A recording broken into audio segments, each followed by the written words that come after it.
Hey, it's Shobit. Today we'll be talking about imposter syndrome, what it is, how it affects you, and how do you get over it. Stay tuned for more.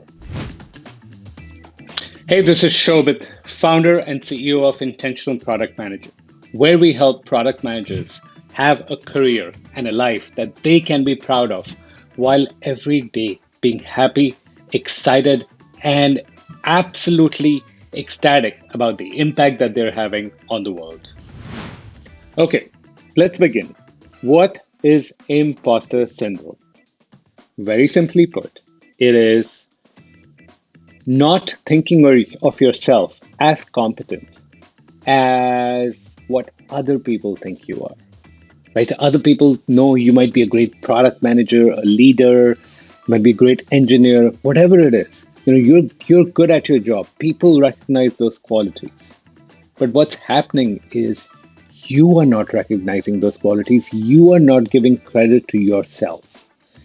And it can be disastrous. And I'll talk about all the issues that are there with it. But first, let's go to how do you know you have it? Stay tuned for that. Okay, so how do you know you have imposter syndrome? There's some telltale signs that will tell you about it. So, the number one thing is that you discount recognition. You discount recognition. So, what that means is that other people might be recognizing your work. Let's say you got an email that, hey, thank you for that amazing work. Your presentation was awesome. I absolutely loved it. Now, here's a few signs, right? Like, number one, when you get that email, do you internalize it? Do you revel in it? Do you go and say, wow, I really did something great. That was amazing. I just love that. Or do you go like, oh, no big deal. I mean, somebody at my level should be able to do these presentations all the time. In fact, I'll tell you all the reasons why, all the things that I did wrong in that presentation, right? What's your gut reaction? What happens? And then a second related sign is about recognition is if I asked you a week later, hey, can you tell me about the last time who recognized your work? Do you even remember? Do you even remember? Because the thing is that we think that we remember things as they are, but that's not right. We don't remember things as they are. We remember things as through filters, through this thing that takes everything that's coming to us and it filters out things. And so are you filtering out that recognition? Do you not even realize that? That is the number one sign of you having imposter syndrome is you discount recognition. Number two is you feeling a sense of dread, nervousness, worry about things that you have successfully done before. So let's say, let's take some product management examples. Let's say you are writing a new product proposal and sending it out. I want to know how nervous do you feel about it and how many times you've done it in the past. Because the fact is that if you've done this over and over and over again, this item number 10, and you still feel not just like that flutter in your stomach, that's excitement, but you feel nervous, you feel sick to your stomach, you feel that what the hell am I doing? What if somebody gets things wrong? You start worrying, you start worrying about details, you're like, hey, what is really going to happen? That's a sign that you're extra nervous on things that you have done successfully in the past. Another sign that you have imposter syndrome. And sign number three, this is probably the most sinister one, is that you have actually done well in your career. I mean, that's not the sign. You have done well in your career. That's awesome. You've had a progress. You've had more responsibility. You are now at the next level. You're making more money. People recognize you. Your impact is high. All those things are happening. But what's also happening is that your happiness level has stayed the same. You're no happier than you were a junior PM. You are no more happy than you were when you were not getting recognized, when you sucked, it's all the same. Your sense of satisfaction, the things that you internalize, the things that you remember, they have stayed the same over time. If that's the case, you probably have what we call imposter syndrome, where um, you're just not living the truth. You're not living what is. You're living a highly filtered view of the truth where you still don't feel enough. You don't feel competent enough, good enough, accomplished enough. You have enough impact. You have changed enough lives. You've helped people. All that has not happened. So that's why that's how you know that you might still be living in imposter syndrome.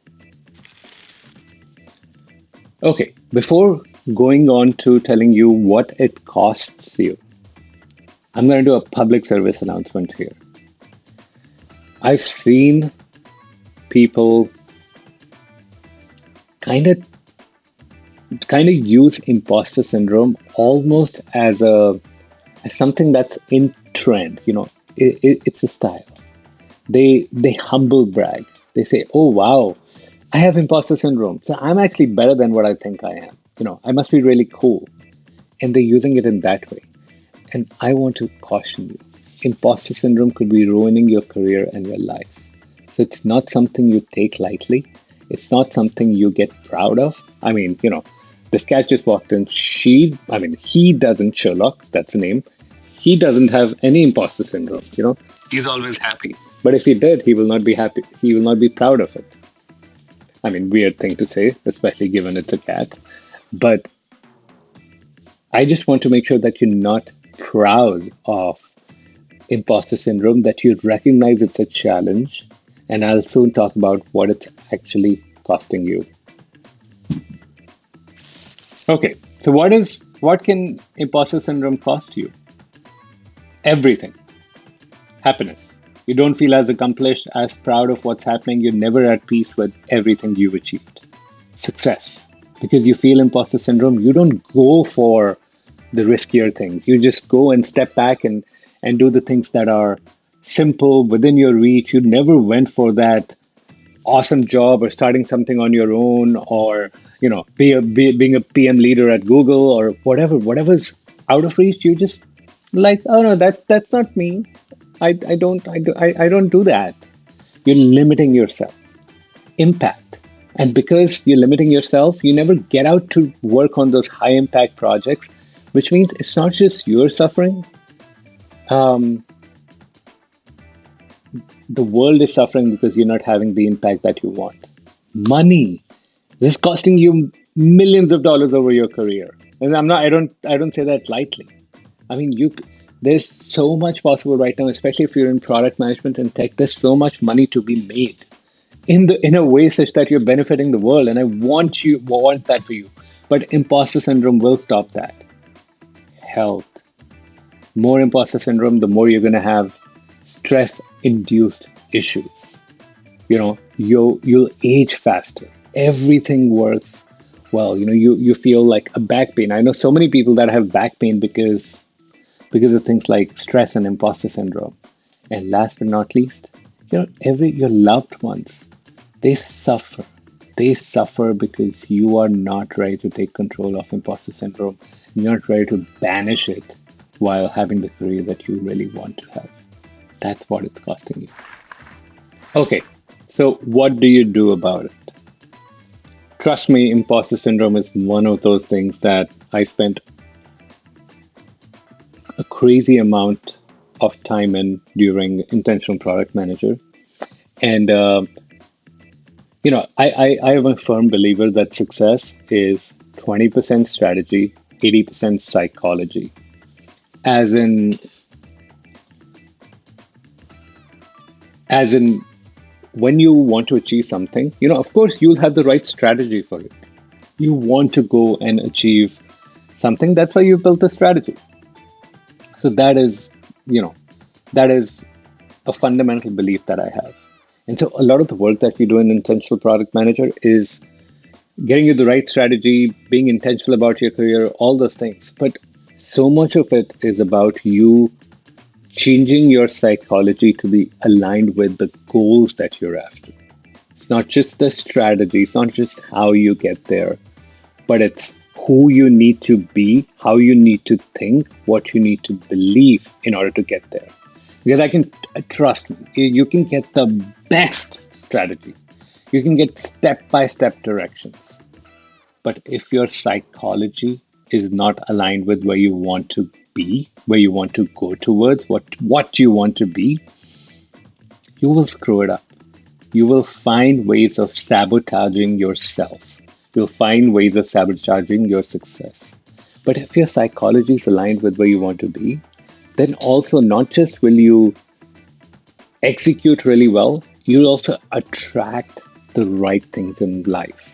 The frequency that you give out, others with the same frequency get attracted to you, and the frequency that you're not emitting, it repels those people. So you're attracting the right kind of people with the right kind of frequency if you're emitting the right frequency itself. I'll cover more of that in a separate YouTube video, but there's four things you can do to really help yourself get rid of imposter syndrome and be successful. So number one is owning your successes. Owning your successes.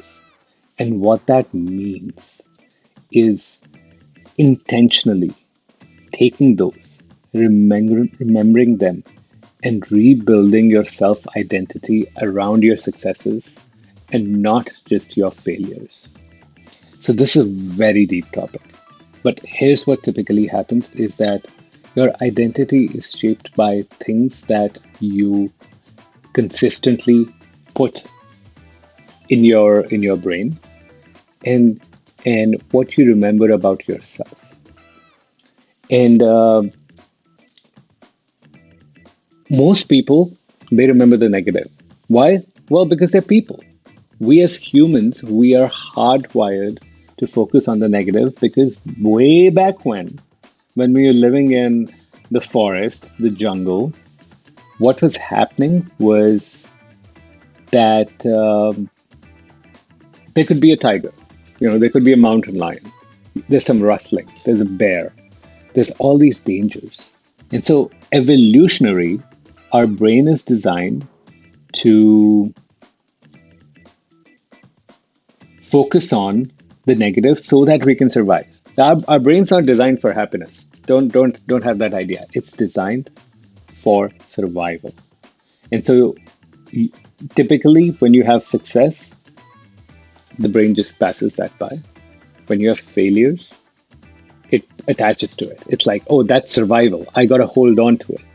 And so your identity has been shaped over time by your failures more so than your success if you don't do something about it intentionally. So owning your successes is the number one thing you can do.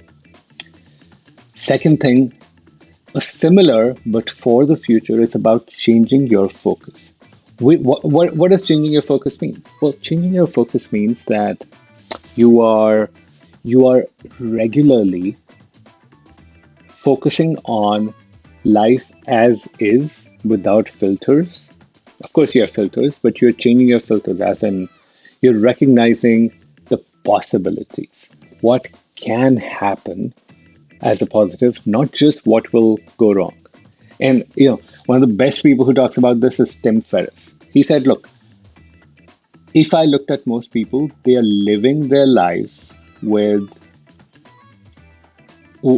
avoiding all these things that, if happened to them, would be a very small blip in their life. Like, let's say you really advocated for something at work so much so you got fired, and that seems like wow, that's just like awful.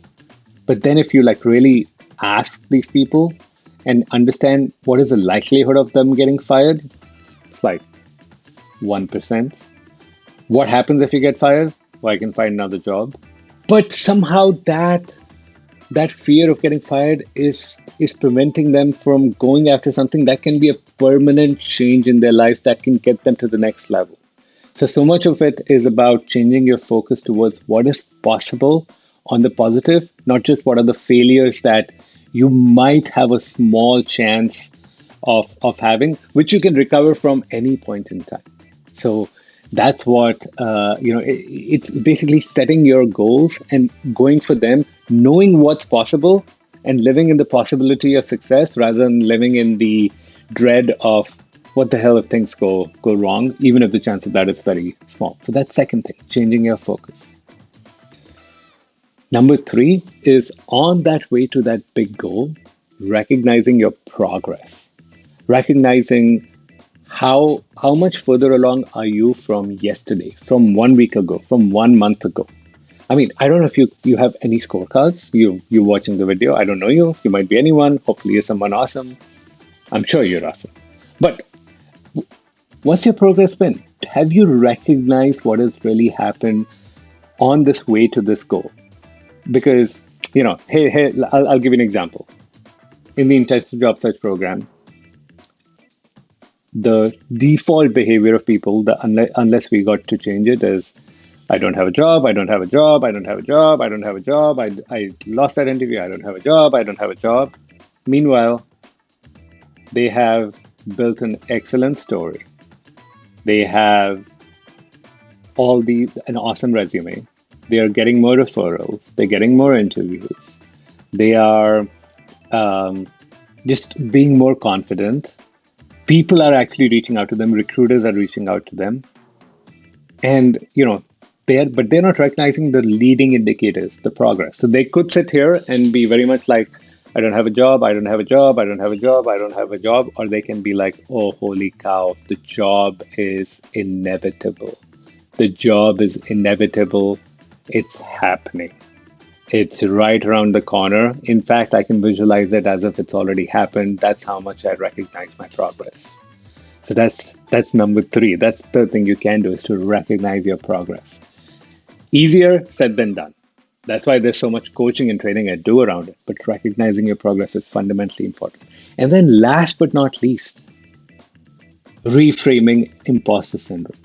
Reframing this as something that always happens and you have the power to get rid of it.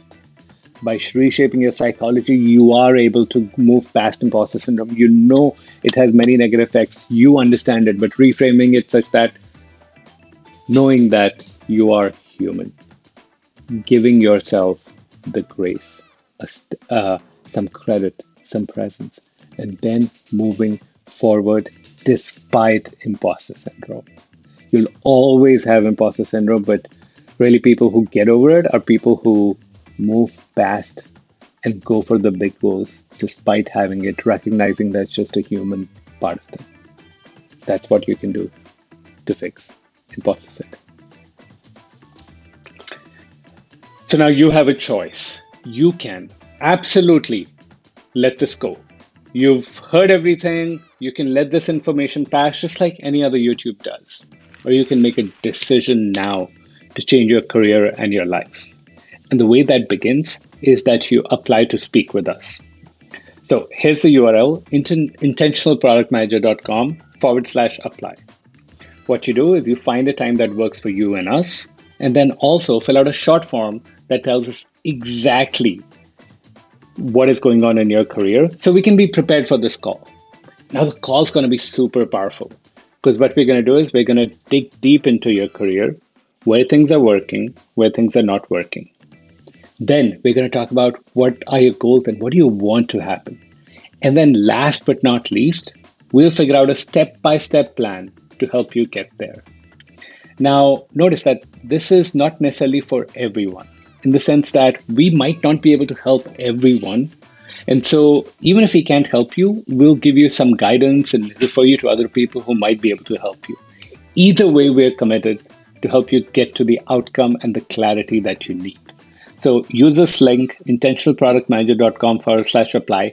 Do it now before you miss it, or just slots get booked up for weeks, which they often do. And we look forward to speaking with you on the phone.